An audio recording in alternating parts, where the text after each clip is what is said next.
দয়া কলা বা বিচে কলা। বিভিন্ন অঞ্চলে এই কলাটিকে আমরা বিভিন্ন নামে ডাকি। আমাদের অঞ্চলে মানুষেরা এই কলাটিকে বেশি দয়া কলা নামে পরিচিত। এই কলাটির ভিতর অনেক বিচি থাকে। এই গরমের দিনে দয়া কলা দিয়ে পাবদা মাছের ঝোল করব। চলুন রেসিপি শুরু করি। কড়াইতে পরিমাণ মতো তেল দিয়ে দিব। কড়াইতে তেল যখন গরম হয়ে যাবে তখন জিরা ফোড়ন দিয়ে দিব। জিরাগুলো যখন কালো কালার হয়ে যাবে তখন 1 কাপ জল অ্যাড করে দিব।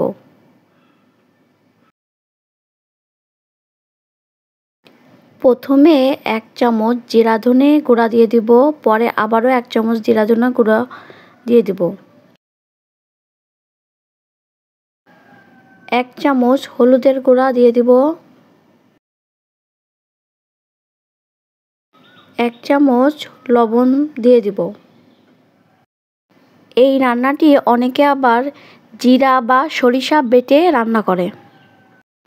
এবার মশলাগুলো নাড়িয়ে কিছুক্ষণ কষিয়ে নিব। এখানে এবার কাঁচা পাকা মরিচ বেটে দিয়ে দিব। এই মরিচ বাটা আমি সবসময় ফ্রিজে সংরক্ষণ করে রাখি। এই রেসিপি আমার চ্যানেলে রয়েছে, আপনারা চাইলে দেখে নিতে পারেন।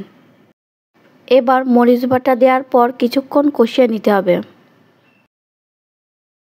মশলা যাতে পুড়ে না যায় এখানে আমি 1/2 কাপের মতন জল অ্যাড করে দিলাম।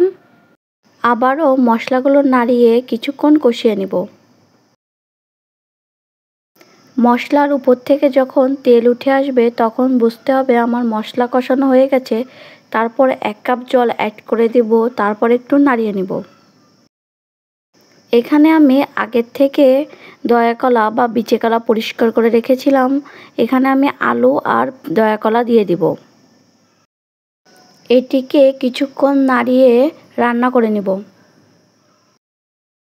কিছুক্ষণ রান্না করার পর 1 কাপ জল অ্যাড করব। কিছুক্ষণ পর নাড়িয়ে দিব।